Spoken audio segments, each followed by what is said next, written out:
आदमी है और योगी और मोदी जी जो हमारे देश की राज्य सरकारें हैं और देश की सरकारें हैं, वो सरकारें परेशानी को समझें और उन्हें दूर करने की कोशिश करें। इस कड़ी में मैं किसी की कॉलोनी या किसी की शौचालय या किसी की वैसी परेशानी दिखाने ना आया हूँ आर्थिक, बल्कि इसमें जो दिखाने आया हूँ एक परेशानी, ये एक हमारे भाई हैं और मैं इनकी परेशानी दिखाने आया हूँ। ये लंबे टाइम इनकी जो बीवी है, जो वाइफ है, वो बीमार है और उन्हें कैंसर है और लंबे टाइम से 2-2.5 साल से ये इलाज करा रहे हैं। मैं आज इनका पूरी जानकारी आपको इनके माध्यम से पहुंचाना चाहूंगा कि क्या दिक्कत है, क्या वजह है और कहाँ इलाज करा रहे हैं। तो भाई साहब, ये कागज कैसे हैं? कागज अभी दिल्ली से आए अस्पताल थोड़े जोर से। दिल्ली से आए अभी अस्पताल से। कितना वजन है इस कागजों में? इसमें तो कई किलो वजन है, लगभग 8 या 10 किलो वजन है इसमें। इतने कागज दिल्ली अस्पताल में इनके पास हो गए, क्योंकि हर बार में चेकअप होते हैं, रिपोर्टें होती हैं, तो इतने कागज हो गए। भाई साहब, दिल्ली क्यों जाते हैं? 180 किलोमीटर 200 किलोमीटर दूर दिल्ली दिखाने। सुविधा नहीं है, अस्पताल ही नहीं है ऐसे जो कि मतलब कोई दिखाने। मतलब यहाँ बिलारी है, बिलारी अस्पताल है, मुरादाबाद अस्पताल है। मतलब कैंसर का इलाज नहीं है यहाँ? कैंसर का इलाज नहीं है। तो ये सबसे बड़ी समस्या है कि यहाँ आसपास कैंसर का या दिमाग का या कोई बड़ी बीमारी का बिलारी में जो तहसील है और जिला मुरादाबाद में जो मुरादाबाद है महानगर है, इन अस्पतालों में ऐसी सुविधा नहीं है जो आदमी बेचारा ये कैंसर वाला या जैसे दिमाग में जो नस फट जाती है, तो वो इस तरह का इलाज कुछ यहाँ नहीं होता। सिर्फ जाड़ा और बुखार, इन चीजों का इलाज होता है। कितने टाइम से जा रहे हो? हमें तो हो गए लगभग 4 साल हो गए। 4 साल से लगभग दिल्ली इलाज कराने जाना है। कौन से अस्पताल में जा रहे हैं आप? सबसे पहले गए थे अरविंद में। सबसे पहले अर्बन हॉस्पिटल में गए थे, जो मुख्यमंत्री अरविंद केजरीवाल के अंडर में आ रहा है। अब कहाँ से दवा खा रहे हैं?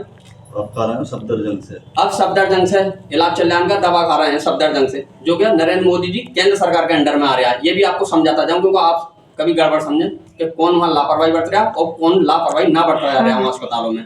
तो वहाँ फिर इलाज की पूरी बात बताओ। उसमें इलाज की बात यह है, पहले अरविंद में गए थे, वहाँ चेकअप कराए, उन्होंने रेफर कर दिया, बोले यहाँ हमारे बस की बात नहीं है। फिर हम सफदरजंग पहुंचे, वहाँ चेकअप वगैरह हुए तो किडनी खराब थी, किडनी डैमेज है, स्टोन है किडनी में। उसके बाद में जो उन्होंने बोल दिया, बोले क्या, मैं बोले भाई इनके पेट के अंदर गांठ आ रही है, हम गांठ का चेकअप कर लें। तो वो सबसे पहले जो लॉकडाउन लगा उससे पहले मतलब चेकअप करा था, तो वो कैंसर ट्यूमर बैठा दिया। मतलब ये जो दिखाने गए थे यहाँ से, तो पहले अर्बन पहुंचे। अर्बन जब पहुंचे तो उन्होंने रेफर कर दिया इन्हें सफदरजंग के लिए, और वहां पर जब चेकअप हुआ तो इनकी किडनी में जो है दोनों किडनी खराब है और दोनों किडनियों में इनके स्टोन यानी कि पत्थर है, जिन छोटी छोटी पथरी है वो बड़े हो गए हैं। और उसके बाद में जब चेकअप हुआ उन पथरियों को, तो पता लगा इनकी वाइफ को कैंसर निकला। और कैंसर का इलाज फिर कहाँ से कराया? कैंसर का इलाज सफदरजंग से कराया, ऑपरेशन ऑल इंडिया में कराया। सफदरजंग से इलाज कराया और ऑपरेशन जो हुआ वो ऑल इंडिया से हुआ, यानी एम्स से हुआ इनका इलाज। फिर अब कोई परेशानी यही है कि मतलब अभी जो है किडनी जो डैमेज है वो सब और निकाला जाएगा, लेकिन डॉक्टर लोग जो अभी टाइम लगा रहे हैं, चक्कर पे चक्कर कटवा रहे हैं। कहने मतलब ये है बार बार रिपोर्ट है, चक्कर पे चक्कर लगवाना। 4 साल हो गए ना। अब गरीब आदमी है वहाँ, जो मतलब वो तो केजरीवाल की सुविधा अच्छी है, जो वहाँ जो मतलब फ्री बसों में जाते हैं हम, जो कि हफ्ता 10 दिन भी रुकते, तो कभी जुम्मा मस्जिद, कभी वो टिकट कहाँ गए? मैंने देखा कल टिकट दिखा रहे थे तो मुझे सारे टाइम पास मतलब होते रहे। मैं टिकट भी हमारे के लिए अभी ये 1 हफ्ते में आए वहाँ से। ये भी बात बहुत इंपॉर्टेंट है, 1 हफ्ते में आए वहाँ से, क्योंकि चेकअप जो है इनका वो 3 दिन लेट था। एक और था जैसे 3 दिन में या 4 दिन में, इस तरीके से। अभी बेचारे आते जाते, किराया लगाते, अपनी बीवी बच्चों को ले जाकर जाते, तो बहुत ज्यादा वहीं अस्पताल में रुक गए थे। तो ये बता रहे हैं कि भैया हम तो वहाँ पूरी दिल्ली घूमे, जमा मस्जिद गए, लाल किला गए, निजामुद्दीन गए, जहाँ पे भी जाना था। क्या करते बेचारे? खाली थे। रात को अस्पताल आ जावे है और दिन में जो है केजरीवाल के तहत जो इनके साथ इनकी बीवी ही या इनकी बेटी ही, वो इस तरीके से ये फ्री टिकट के जरिए पूरी दिल्ली में घूम रही थी। लेडीज पास है, लेडीज पास जो लेडीज को मिलता है, जेंट्स का किराया अलग है, लेडीज का लगता ना। तो ये सही है सुविधा? आगे सुविधा, ऐसी सुविधा यहाँ होनी चाहिए उत्तर प्रदेश में। और दूसरी सुविधा, अरविंद उसके केजरीवाल के अस्पताल में जो है फ्री मतलब चेकअप होते हैं, और इसमें ऑल इंडिया में और सफदरजंग में जो है आधे पैसे जाते हैं जांच के लिए। इनका कहना यह है कि जो भी वो पेशेंट जाता है एम्स में या सफदरजंग में, जो केंद्र सरकार के अंडर में आ रहे हैं, उनमें जो है चेकअप के, जो भी अस्पताल में है उसके पैसे जाते हैं चेकअप वगैरह के। लेकिन कह रहे हैं कि जो केजरीवाल के तहत है, जैसे अर्बन है या पंत है या जीटीबी है, चाचा नेहरू, उनमें चेकअप, इलाज, ऑपरेशन सारी चीजें फ्री होती हैं। ये कह रहे हैं जिस तरह से अर्बन में, पंत में, केजरीवाल के तहत अस्पतालों में जो इलाज बिल्कुल फ्री हो रहा है, निःशुल्क हो रहा है, 1 रुपया नहीं लग रहा है किसी चीज में, ना ऑपरेशन में ना किसी में, ऐसे ही एम्स में और सफदरजंग में और बल्कि पूरे भारत के अस्पतालों में ये सुविधा होनी चाहिए केजरीवाल वाली, ताकि परेशानी ना हो। बेचारे गरीब है इसलिए तो वहां जा रहे हैं ना, क्यों जाते हैं प्राइवेट में? बताइए। और भाई जैसे जांच कराते हैं जाकर तो उसी जांच को 10-10 बार करा लेते, बोले आपका तुम लेट हो गए, मतलब इतने दिन की जांच हो गई, दोबारा फिर कराओ। जब तुम लंबी दोगे तो डेट भी तो तुम ही दे रहे हो लंबी, तो पहले जांच ही करा लेते, एंड टाइम पे जांच कराओ। कहने का मतलब इनका ये है कि जो केंद्र सरकार के अंडर में अस्पताल आ रहे हैं दिल्ली में, एम्स या सफदरजंग, उनमें जो टाल मटोली ज्यादा है। 4 साल हो गए अभी तक इनका पूरा इलाज नहीं हो पाया है। बहुत ज्यादा दिक्कत है, बहुत ज्यादा चक्कर लगवा रहे हैं। और मैं कहना चाहूंगा अपने देश के प्रधानमंत्री जी से भी, आपके अंडर में जो अस्पताल आ रहे हैं उन अस्पतालों में आप ये स्कीम लाएं कि जल्द से जल्द मरीज को जो तारीखें हैं वो मिले और इलाज पूरा हो सके। और मैंने सुना है आपकी जो साली की बीवी है वो भी दिल्ली से दवा खा रही है, वो भी दिल्ली से खा रही है। आपके छोटे भाई की बीवी है वो भी दवा खा रही वो भी है, दिल्ली से खा रही है। सामने हकीम जी है इनकी बीवी भी दवा खा रही वो भी दिल्ली से है, खा सामने डॉक्टर साहब है वो भी दवा खा रहे हैं जी। मैं सही कह रहा हूँ या ऐसे ही? पूरा मोहल्ला दिल्ली को ही जा रहे थे, पूरा मोहल्ला दिल्ली को जा रहे हैं। हमसे पूछने आते हैं कहाँ की बुक कर रहे हो, मिल भैया। हाँ, आप पुराने मरीज हो वहां से तो आपसे पूछने आते हैं, हाँ। आपके साथ भी दिल्ली चले जाते हैं। ऐसे टिरे भर भर के जाती हैं यहाँ से 3-3 4-4।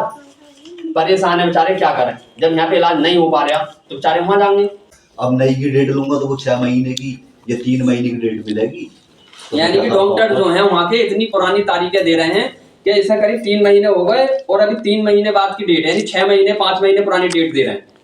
जब 5-6 महीने बाद आदमी बेचारा डेट करागा जाके तो कहेंगे आप दोबारा से फिर चेकअप कराओ अपने सारे के सारे और दोबारा तारीख लोगे, बहुत पुरानी तारीख है। इसलिए वो 1 महीने के आसपास डेटें दें और जल्दी जल्दी इलाज करें। जांचों की डेट, फिर जांचों की डेट लेनी पड़ेगी या कब होनी है। वहाँ आदमी चक्कर लगाते लगाते परेशान है अस्पतालों में। ऐसी सुविधा दें जैसे केजरीवाल के तहत अर्बन पंत जीटीबी चाचा नेहरू में इलाज हो रहा, ऐसी सुविधा दें। और ऐसे टालते रहे बेचारे, चौमासा हो, मुहासा हो, फाइटा हो, सर्दी हो, गर्मी हो, इन्हें जाना तो जाना। फिर वो कहते हैं ये पुरानी होगी, नहीं कराओ, नई की 6-6 महीने पुरानी तारीखें देते हैं। तो मैं यही कहना चाहूंगा, हम जो है वोट दे रहे हैं, मैं भी उत्तर प्रदेश से हूँ और खास करके ये वीडियो बना रहा हूँ, मैं ज्यादा से ज्यादा आदमियों की परेशानी दिखाना चाहता हूँ और ये दिखाना चाहता हूँ सरकार को कि हम जनता को क्या चाहिए। वोट के बदले सहूलियत चाहिए, क्योंकि वोट के बदले हमें ये सहूलियत चाहिए, जाती वोट मांगे फिर चले जाते। हमें क्या मिल रहा भाई, हमें तो इलाज मिल सके, बिजली मिल सके, हमारे बच्चे अच्छे स्कूल में पढ़ सकें, हमें अच्छे नाले अच्छी सड़कें मिल सकें, ये चीजें चाहिए। मैं तारीफ भी बहुत करती है, मैंने सुना कि केजरीवाल की बहुत तारीफ करती है। दिल्ली में इलाज बहुत बढ़िया है और भाग दौड़ी ज्यादा कराते हैं, भाग दौड़ी बहुत कराते हैं, इलाज ज्यादा है। सफदरजंग में और एम्स में कह रहे हैं इलाज तो अच्छा है लेकिन भाग दौड़ बहुत कराते हैं। 4 साल हो गए और बोले हमारा इलाज उनमें था नहीं, उनमें मतलब ट्रांसफर कर दिया था अर्बन में या पंत में, जहाँ पे सारी चीजें फ्री होती हैं और कम समय लगता है। क्योंकि अरविंद केजरीवाल जी ने ये स्कीम लगा दी है, वहां पे लागू कर रखी है कि 1 महीने के अंदर आपका अगर सरकारी अस्पताल में जो केंद्र से अलग केजरीवाल के अंडर आ रहे हैं, अगर आपका चेकअप या ऑपरेशन 1 महीने में अंदर हो रहा है, अस्पताल में डेट मिल रही है तो ठीक है, और नहीं मिल रही तो आप वो ही ऑपरेशन प्राइवेट में जाके या इलाज करा सकती हैं। सारा सरकार खर्चा भरेगी, दिल्ली सरकार। इसी तरीके की सुविधा होनी चाहिए। एक बात और बता दूं, आदमी कहते हैं नरेंद्र मोदी जी ने, केंद्र सरकार ने आयुष्मान कार्ड दे दिया, आयुष्मान कार्ड दे दिया, 5 आप कहीं भी इलाज करा लीजिए, कहीं भी नहीं चलता, आंखों का जाम भी देखो, आंखों का बोले अगर वो कार्ड है तो आंखों का इलाज हो जाएगा, ऑपरेशन हो, मोदी अरविंद का हो। पहली बात पूरे भारत में सबके पास वो कार्ड नहीं है, और कार्ड है भी किसी के पास तो दूसरी इंपोर्टेंट उनमें ये बात है तो जिसका नाम होगा उसका इलाज होगा।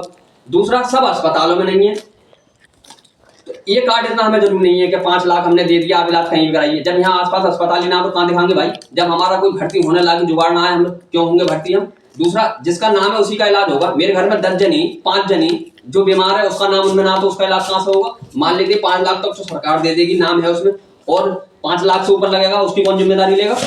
तो हमें ये आयुष्मान कार्ड ना चाहिए, हमें ऐसी सुविधा चाहिए, हमें ऐसी सुविधा चाहिए कि 10 हो 20 हो 5 हो 2 हो, परिवार में कितने सदस्य हो, छोटा हो या बड़ा हो, छोटी बीमारी हो या बड़ी बीमारी हो, सारा इलाज फ्री हो, सभी अस्पतालों में हो। यहाँ तो रोडवेज में आदमी ना बैठते, वो औरतें फ्री घूम रही है दिल्ली में, ये बता रही है, वो कार्ड है ना मैंने दिखाया थी, औरतें फ्री चल रही है वहाँ पे, यहाँ पे कोई दिल्ली में फ्री है। यहाँ आदमी बैठना चाहते रोडवेज में, क्यों? किराया महंगा तो क्या करेंगे बेचारे बैठ के। ऐसी कोई टेम्पू में लटक जावे है, कोई बस की छत पे लटक जावे है, कोई बस की छत पे से इधर से बैठे है, कोई कैसी बैठे है, कोई सुविधा है तो सुविधा होनी चाहिए इस तरह की। फिर मिलूंगा आपको ऐसे ही जानकारी देता हुआ और नई वीडियो में किसी गरीब का आवाज, किसी परेशान की आवाज बनता हुआ। ज्यादा से ज्यादा इस वीडियो को देखें, शेयर करें, और जिसे भी जरूरत हो कि हम उसकी आवाज बन सकें तो वो मुझसे संपर्क कर सकती हैं। खुदा हाफिज़।